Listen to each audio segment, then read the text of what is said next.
tama, hindi pagsasalita. Dapat tama, lalo na sa gawa.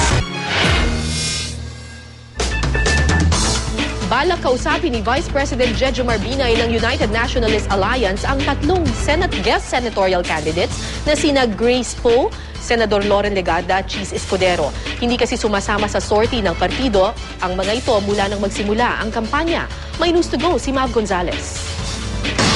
Sa Batangas, nag-ikot kahapon ang mga senatorial candidate ng Team Pinoy. Nagrally sila sa Kapitolyo sa Batangas City. Pagkatapos, dumiretso sila sa Lipa City. Ikinampanya ni Batangas Governor Vilma Santos Recto ang Team Pinoy. Sumama sa Batangas campaign sina Cynthia Villar, June Magsaysay, Jambi Madrigal, Risa Ontiveros, Bam Aquino at Sonny Angara. Hindi dumating sina Senador Alan Peter Cayetano at Antonio Trillanes IV.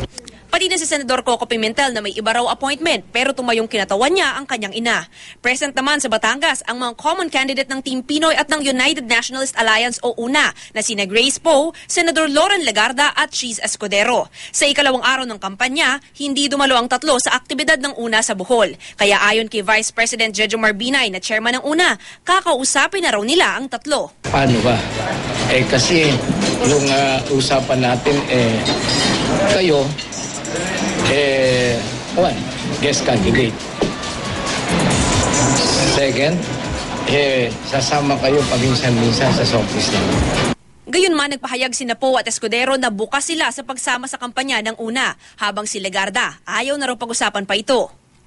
Si Binay at si Senate President Juan Ponce Enrile ang umalalay sa Bohol sortie ng kanilang mga kandidato na sina Juan Miguel Zubiri, Mitos Magsaysay, Ernesto Maceda, Gringo Honasan, Richard Gordon, Jack Enrile, Tingting Coangco at Nancy Binay. May hiwalay namang lakad sa Sultan Kudarat si JV Ejercito. Tuloy rin ang kampanya ng iba pang tumatakbong senador. Humarap sa isang forum ng mga estudyante ng University of the East sa Maynila, sina Teddy Casino ng Makabayan, JC De Los Reyes ng Ang Kapatiran, Christian Señeres at Baldomero Falcone ng Democratic Party of the Philippines at ang independent candidate na si Ricardo Penson.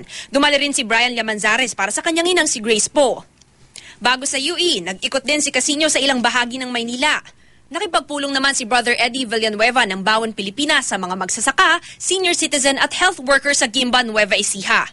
Wala namang aktibidad kahapon sina Lito David at Marwil Yasos ng Ang Kapatiran, Greco Belhica ng DPP, Samson Alcantara ng Social Justice Party at mga independent candidate na sina Edward Hagedorn at Ramon Montaño. Mav Gonzalez, GMA News.